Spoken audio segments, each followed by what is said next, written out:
If you could go back, what would you redo? Not a darn thing. Because I wouldn't be who I am today. I wouldn't have experienced the experiences that I've experienced. And I wouldn't have been able to be on my journey. I tell people, if you want to know the definition of life, go skydiving and you'll find out the definition of life. You're going to land 100 times on your ass. But it doesn't matter because you're going to get back up. We don't need to justify ourselves or our hardships or our skills or our talents or our passions. And we just love ourselves enough. We carry the atmosphere of our family. We could make or break any vacation. Those experiences, they are crossroads and they will change your life and they will show you what you're made of. No, you have a crossroads. You have a decision every single time to either make or break anything. You have a decision to either take this opportunity and make it an incredible memory or destroy your children. You have a tendency, all of us will have lemons in our lives, every single one of us. So we have a choice. Do we want to take those lemons and do we want to cry over those lemons? And do we want to be spiteful over those lemons? Do we want to stay sour? Or do we want to cut those lemons in half?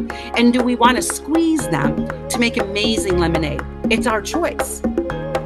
We all have these choices to make in our lives. You are the one that you've been waiting for. No need to knock open the door. Take the leap and be the dream. Be the Dream is your guide to authentically sharing your voice and stepping into the life you've always wanted. Whether through music, speaking, or creative expression, we're here to help you own your unique sound and make an impact. I'm Carolee Garrison, and this is your time. As a lighthouse for aspiring vocalists, I'm here to illuminate the path to fearless self-expression, helping you tap into your most vivacious voice.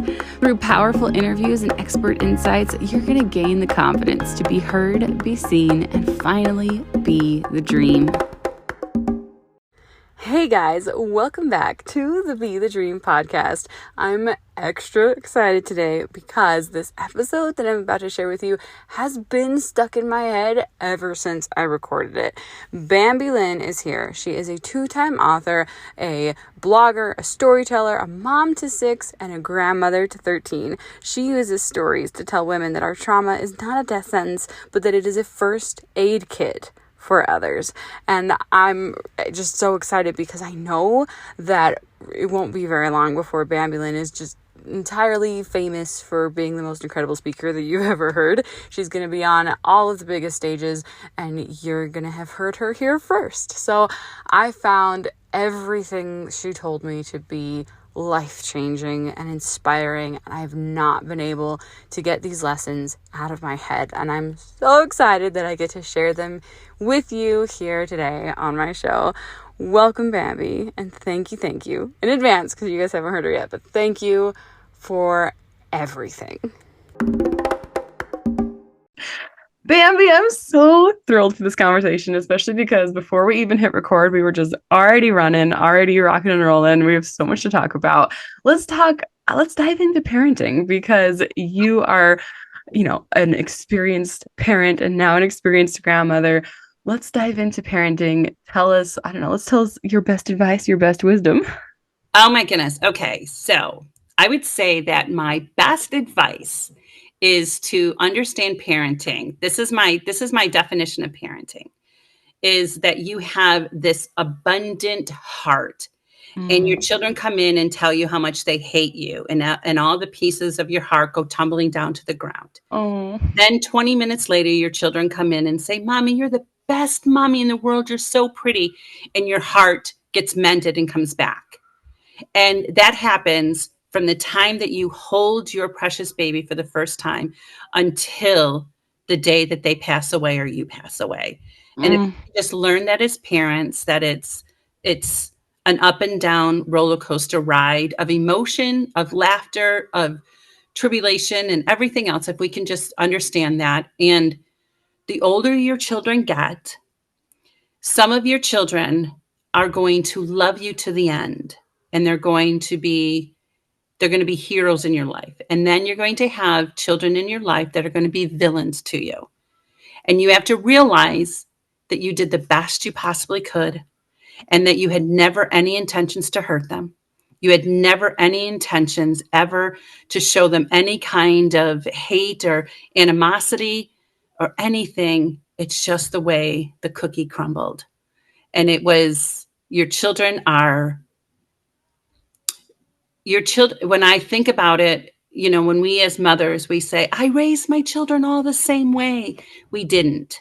Our children had different versions of us. Some of Yes. our children had trauma moms, that we're still dealing with our trauma. Some of our children ended up having in between moms that were still trying to work it out and find out what it was. And then other ones of our children got their healed mom, got their mom full of grace. Just like when we were talking, before we got on this call, when I said, when I first became a Christian, I looked at scriptures and I always seemed to pop out the scriptures that told me what to do and what not to do, the do's and the don'ts. The laws. Yeah. And then the older that I got and the more that I experienced my love for my salvation, I started looking at scripture through grace and empathy. Mm. And I think that that's a transition that we even do in our parenting and even do in our, we look at the do's and the don'ts because we don't want to be that mother that her child is stomping on the ground and, in the grocery store, we're like, oh, we can't do that. What does that say about me? What does that say about me? So those are kind of like my, Yeah, I love it. Children are humbling. If you want to be humble, have a child. Oh, absolutely. And if you need more humbling, have 6. Oh, yes. I have 3. And I was going to say I only have 3, but they feel like 20. And isn't that sad? Because when I was raising my children, I was around people that had 12, 11, 10 children. And so when people would ask me how many children you had, I'd say, oh, I only have 6. Isn't that now that hurts me, that hurts my heart that I compared myself to everybody else. Right. It's not that you only have 3. You have 3. Well, and I should add one of them severely autistic and type 1 diabetic and nonverbal. So he counts for at least a few. But even if you don't add that, you don't have to justify that you have 3 children. And you do that so often. You just justified that you have 3 children. Well, I just want to tell you, I have 3 children because, I have one child that's like this. Yeah. You don't have to justify. You were blessed with 3 children. And we do that with all of our trials and all of our things. We're like, let me justify my pain. Let me justify all of me. And we don't need to justify ourselves or our hardships or our skills or our talents or our passions. Can we just love ourselves enough to just absolutely exist? But that comes in time, and it comes with your tribe. Mm-hmm. It comes with the people that you hang out with, and it comes with the people that allow you to be vulnerable and give you grace. Mm-hmm. I was a mom at 16 years old. I had a teenage pregnancy, and I chose to keep my baby. My baby is now 37 years old, and that was a chapter in my life that I chose to walk forward. And if I didn't walk forward in that chapter, and if I didn't give her up, or if I didn't have an abortion, I wouldn't have the other 5 children that I also have. I wouldn't have the grandchildren that I had. But at that moment, I could have ended everything because that chapter was painful. But instead, I chose to walk through that chapter. I chose to experience that chapter. And now I have the blessings of a 37-year-old daughter that is my faithful, best friend. And I wouldn't have had that. And I wouldn't have had the 5 children that followed after her. I wouldn't have had identical twin boys, if I would have gave up at that time. Good and bad run on the same track. And it's kind of like the butterfly effect. You could never... There was a movie years ago called The Butterfly Effect that it was trying to, if you could give up one thing, but that would take you on a different path. Anything that you would try to do, you can't. If people ask you, the question is always asked, what would you, if you could go back, what would you redo? Not a darn thing. Because I wouldn't be who I am today. I wouldn't have experienced the experiences that I've experienced, and I wouldn't have been able to be on my journey if I always wanted to go back and go, what if, what if, what if, what if, what if this, what if, stop the what ifs and let's start living. Yes, you just made me like sob and cry. And for the record, I'm not a crier. It's not. Oh, what a powerful Yeah, if we could idea that just, we forget about.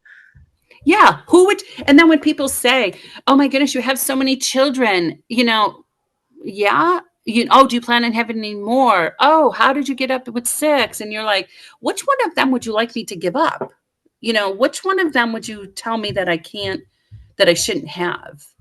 That I You don't know, get to love and hold and be with through their pain and miss out on the I love yous and the comebacks from the I hate yous. absolutely. And that's what happens to a mother's heart. It's broken 100,000 times within your lifetime. But you know what? Hands Then it's down. mended 100,000 times. And those are the moments that make it all worth it. So Those are the moments.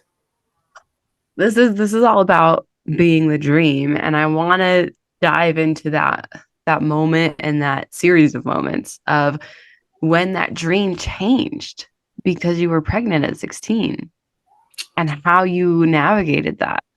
It was, when I was 16, I found myself on a bridge ready to take my life because I thought, who's going to ever notice me? Who is even going to care? I was in a very dark, dark time in my life. I had gone through a lot of trauma in my childhood and in my life. And I decided one day that I had had enough. And I went to the bridge. I looked down at the water and I said, if I can just jump, nobody's ever going to care and I'm not going to be missed. And I went to jump, and a police officer stopped his car, grabbed me, and threw me into the back of the seat of his car. Took me to a psychiatric center where they did blood work, they did physicals and things like that. And they called me into their office the next day and sat me down, and they said, did you know that you were pregnant? And I said, no, I had no idea. And I tell audiences now, and I tell people, people's listeners, is that at that time, when we tell our little children, mommy, where did I come from? And we say, oh, mommy and daddy got married and we fell in love and we had a baby. So I'm thinking, I'm not in love. I know he didn't love me. How in the world did I get a baby if he didn't love me? I thought babies come from love. And I knew that he didn't love me. I knew that I was his night girlfriend. And I knew that I just was at a place that I needed to stay. And so when the doctor said that to me, I went into my room. I asked him if I can go into my room. And when I was a little girl, I was a church bus kid. That means that a church bus went around the neighborhood to pick up all the misfits of the neighborhood and all the children that the parents were wanted 4 hours by themselves, kind of thing. Mm-hmm. I was put on a bus. So I knew about Jesus, but I didn't think that Jesus was for me because we were a family that wasn't in the church. I didn't have a church name. So I thought Jesus was only for the people that went to church that went to church as a family. So I knew who Jesus was, but I just never thought that he would ever want somebody like me, a misfit like me. So when I went into my room that day, I got on the floor and I cried and I said, God, if you truly are real, if you truly love me and you say that you love me, can you just make me part of your family so I don't have to do this alone? And I said, if you save me and you save my baby, I will honor you and I will bless you and I will obey you all the days of my life. I don't know what that looks like, but all I know is that I want my baby. And that moment, I knew that I met Jesus at that moment. Was not the way that everybody thinks you're supposed to meet Jesus. It was desperation, but I knew that I met Jesus. And I was there for 28 days in that mental institution. And after 28 days, a pastor that I had gone to his church one time, the police went into the neighborhood and he went to this pastor and said, hey, did you know that Bambi was in a psychiatric center? She went to try to commit suicide, take her life. And that pastor said, we'll take her. She can come to our house. She can rent a room in our house and she can stay there. And that was the most amazing moment, an aha moment in my life. And I knew that God was going to take care of me. I didn't know how. And I wish that I can tell your audience that it's been an easy journey. I wish that I can tell your audience that when I dedicated my life to God that day, I wish I could tell your audience that nothing else bad happened to me. But I know that everything that happened to me and all the hurt that I went through, I still hung on to the commitment and to the love that I had for God, because he saved me and he saved my baby on that day. And I have worshiped him and honored him, but it's been a journey. It's been a heartache. It's been the roller coaster of life. It's been, I jumped out of when I was 49. I know I don't look a day over 50, a day over 30. You look 20, so. When I was 49, I had my friends say, "Baby, you need to do something wild before you turn 50. Why don't you get a tattoo?" And I'm like, "I'm not getting a tattoo." Or like, "Why don't you go skydiving?" And I'm like, "What?" And I had recently, 2 weeks prior to that, I had gone skydiving inside the iFly skydiving thing. And the guy said, "Oh my God, this is exactly how it feels when you go skydiving." And I'm like, "Really?" And it felt like, because I had been on a hot air balloon, so it felt like, oh, okay, I can do this. So I decided to go skydiving. And I tell people, if you want to know the definition of life, go skydiving and you'll find out the definition of life. I was really cocky, like we are when we become parents. We're going to be so much better than our parents. We're going to live happier than our parents. We're going to raise our children better than our parents. We're going to make more money than our parents, a little cocky. Like, well, you have no idea what you're talking about. Yeah, right. We're like, they strap us up, and I'm a little top heavy. So, my things are way up in my face, and I'm like cocky as all get. I'm going, "Oh, I'm a mother of 6." And at that time I had 8 grandchildren. "Oh, I'm a mother of 6. I have 8 grandchildren," and, whatever. Like, I can do anything. I can do anything, like when we're coming out of the gate of our parents' homes, go up into the plane, 17,000 feet, then this That's a lot of feet. Yeah, this guy, he gets strapped on you. A lot of burdens and a lot of trials and tribulations now are strapped on me. Tells me to get to the edge. Doesn't count 1, 2, 3, because we would take our hands and we would say, "No way." They wait till you're calm. And then they shove you out the wind, out the You're shoved out the plane. I had gum in my mouth. My gum drops to the ground. I start vomiting. The vomit flies into my face, and I'm screaming, going, "No, no!" My cheeks are flying like the dog in the window, and the guy's going, "Isn't this great?" And you're going, "No, no, this isn't great." And you're trying to smile, but you can't smile. You're just in like total shock. And then all of a sudden the parachute, pulls you up and, takes everything out from underneath you and, opens up, and then you start gliding down. And he tells you, when you land, don't land on your feet. Don't land on your knees. You must land on your ass. So I'm trying all get out to try to land. I'm 49 years old, trying to land. My hair's all over the place. I'm having a hot flash because this is like deadly to me. We land and I roly-poly, over and over again. He looks at me and he says, "Wasn't this exhilarating? Wouldn't you like to do it again?" And I said, "Hell no." Isn't that life? Like, you want to live the life once, but do you want to do that again? No. So whenever your friends and anybody you talk to, they have a definition of life, you can tell them. I met a woman that her definition of life is go skydiving, and you figure it out, because that's exactly what life is like. You're going to land 100 times on your ass, but it doesn't matter because you're going to get back up. Right. So I have to ask you, in your bio, obviously you're a 2-time author and a blogger and a storyteller. Why do you not have phenomenal public speaker on here? Because you are one of the most jaw-dropping, astounding speakers I've ever heard. Like, you've got me laughing and sobbing and all the things. I am trying. This year, in October of last year, I lost my job. Okay. And I worked for the Nielsen TV ratings. And I was, for 17 years, I worked for in this field, I worked for the United States Census Bureau and I worked for Nielsen TV ratings in the area that I was in people's homes all day long doing Mhm. surveys with them. So for 17 years, I have been being transformed because I Yeah. get to hear people's stories and I get to cry with them and I get to realize that God is a black and white, but he works in the gray. He works in the gray of the empathy of life. And if we could just sit and listen to people's stories, we would be changed and transformed.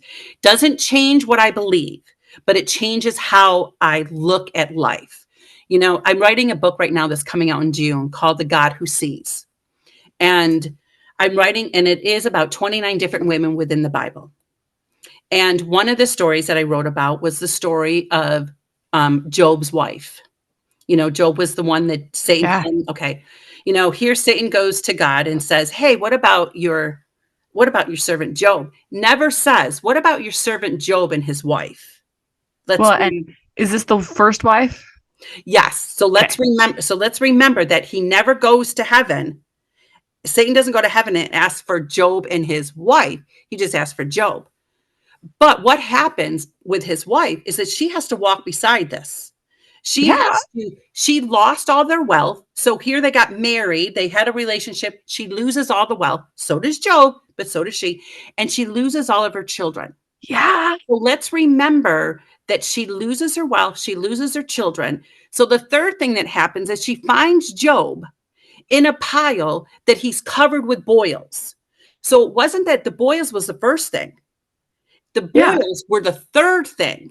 Well, So and horrific things. And if you don't count every single child as its own thing, I mean, right. So let's remember that now in the beginning of my life, I looked at her and thought, "Oh my goodness, she she's has so unfaithful. She complained. How dare she? Job was so faithful. No. right." But then when you look at her today, as a woman today that has watched people's lives be shattered, she just goes to him and said, not out of hate, not out of revenge, but out of heartache.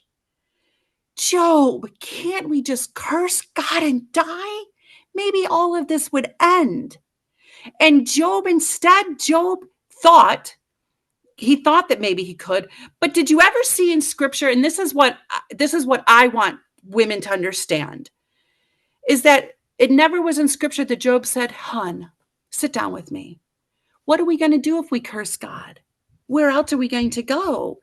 There He was doesn't never counsel any with her. Right. There was never any love. There was not everything. But when we read that early on in our lives, we're thinking, "Oh my goodness." And I wrote one, and hers was one of the stories that I wrote because I've had many times that I've wanted to say, "God, I can't do this anymore. God, I can't get up anymore. How many times do you want me to get up? How many times?" I'm sure you love your child that has disabilities. But I'm sure there's also times in your secret closet that you're like, "God, I can't do this. Why did you choose me? What is it about me that you thought that I needed?"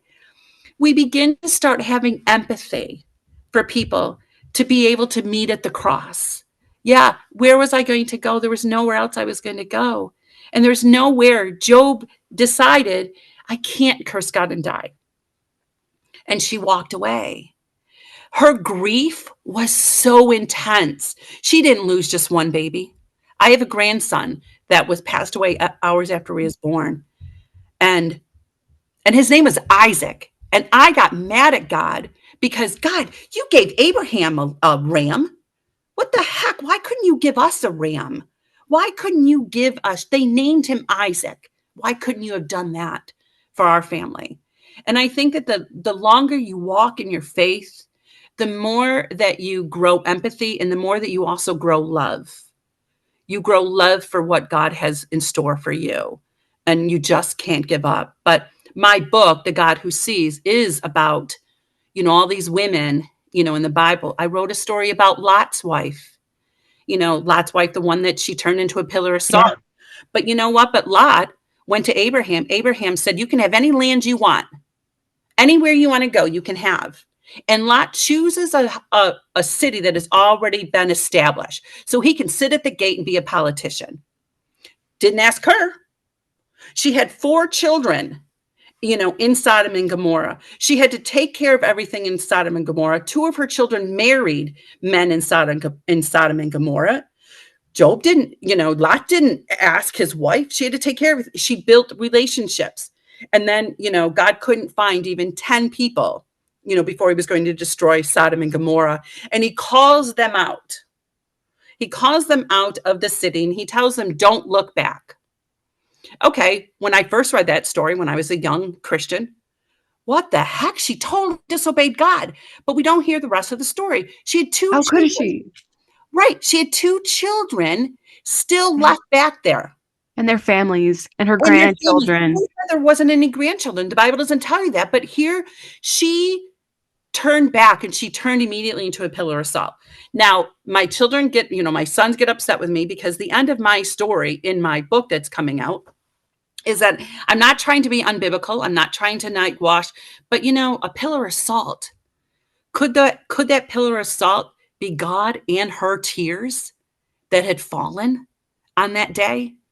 Because she did look back, but did she look back because she wanted that? No, I think she looked back because she was a mom. She looked back because she was a mom. And the tears that fall from our eyes is salt. So who's to say that those tears weren't God and hers mixed together that built a pillar? My sons are like, Mom, that's so blasphemy. No, I don't think so. Let's think about it. Well, and as we infuse this love back into the Word of God that was always meant to be there in the first place. Yep. Yeah. So I just think that, we have decisions. We have crossroads always in our lives. I homeschooled my kids for 27 years and I was a single mom for a lot of them. And there was one year, every year we would do a project. Every year we would learn a unit study. And then in the summer, we would go to those places. So one year we did the Oregon Trail, studied the Oregon Trail, studied the Mormon Trail, studied all of them on the covered wagon and everything. And so in the summer, I had decided that I was going to find a covered wagon ride that my kids could go on. Yeah. So we found one. We went on a covered wagon and it was 2 days. It was 2 nights and 3 days. And a bus would take you to the wagons, and then you would drive the wagons to a field. And it was an Amish field every night. And the Amish would feed us. So all it did was rain for 3 days. Yeah. So, and I'm kind of bougie, not bad, but I had never done anything like that before. Yeah. And I'm single and I have to put up a tent and, things like that. And there was an Amish buggy and horse next to our tent that we had to put up, but it rained for 3 days. So you had to go through this path to get to the field for you to have food. Well, the path is full of rain, mud, and cow shit and horse shit. Like, yeah, trying to be I'm not trying to be. Yeah. Just, that if you get the picture. Yeah. So I'm standing there, I tell people this is a crossroads. I had a crossroads in my life. I could either make or break this vacation. Well, and you had your kids with you too, and you're trying to lead them through it, and as a mom's not on board. Yes, we carry the atmosphere of our family. We could make or break any vacation. So I looked at my children, I looked at my 2 sons, and I said, take your shoes and socks off, we're going barefoot. And I could have been screaming, yelling, carrying on that now at Thanksgiving dinner, my children could have remembered it totally different than what they remembered it. But we took our shoes and socks off and we walked through horse crap. And that evening, my tent was next to the latrines, the dugouts or whatever they're called, the potty. So the horse and buggy has now left. And so I had to get up in the middle of the night. Now you have to remember it's Amish country, so there's no electricity. So it's pitch black. Yeah, you're walking blindly with this little flashlight. So I walk to the outhouses and I step, not in mud mixed in water. I step in real horse crap. So that night I have to sleep with my feet outside of our tent because there was no water and Yeah. there's nothing there for me to be able to wash my feet. So I'm sitting there with my feet outside of the tent for the whole night, waiting for it to come daylight so I can wash this crap off of my feet. And so I tell that story to people because I want everybody to know you have a crossroads. You have a decision every single time to either Mm. make or break anything. You have a decision to either take this opportunity and make it an incredible memory or destroy your children. You have a tendency, all of us will have lemons in our lives, every single one of us. So we have a choice. Do we want to take those lemons and do we want to cry over those lemons? And do we want to be spiteful over those lemons? Do we want to stay sour or do we want to cut those lemons in half? And do we want to squeeze them to make amazing lemonade? It's our choice. We all have these choices to make in our lives. And I chose to walk in shit for my kids. And you know what? The best pedicure I ever had in my whole entire life. They were the softest feet I had ever had. So it Oh. wasn't all shit. Well, and I relate somewhat when it was tradition. I grew up in California and our church for the youth, we did a pioneer trek but we did hand carts. We didn't do covered wagons. So we did tents and hand carts. So we would pull as 14 to 18-year-old groups, we'd pull hand carts for 3 or 4 days. And it was, we didn't have horses though. So we didn't have that. And it was dry. It wasn't raining because it was hot Southern California. Yep. Really hot. In full pioneer getup. Like Yes. bloomers and my parents were actually in charge of the food. So like they made authentic gruel and hardtack and I would not eat any of it because I was a really picky 14. Oh no. But yeah, it's those experiences. They are a crossroads and they will change your life and they will show you what you're made of. Absolutely. And people ask me, why are you so why do you take life so grandly? Why do I want to sit in a pit? Is always my answer. Why do I want to stay in a pit? Why do I want to be the person in the room that everybody notices that she's the only one that talks about her trauma?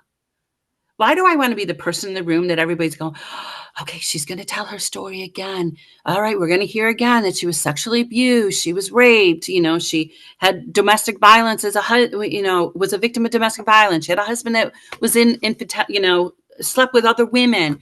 After a while, I got tired of being that woman in the room. Yeah. After a while, I got tired of being the secret in the room. That I got sick and tired of being sick and tired. And I said, you know what? I need to go on this journey. And change your perspective. And change my perspective. Yeah. Change my perspective. Some of the things haven't changed in my life.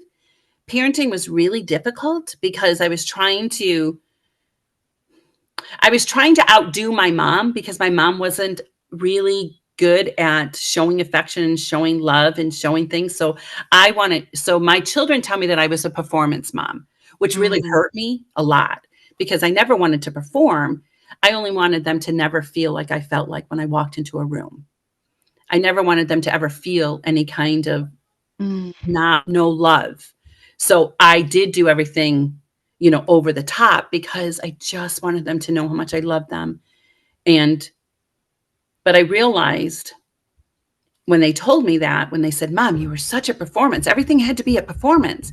And I'm like, but I didn't ever look at it that way. I looked at it totally different than how you see it.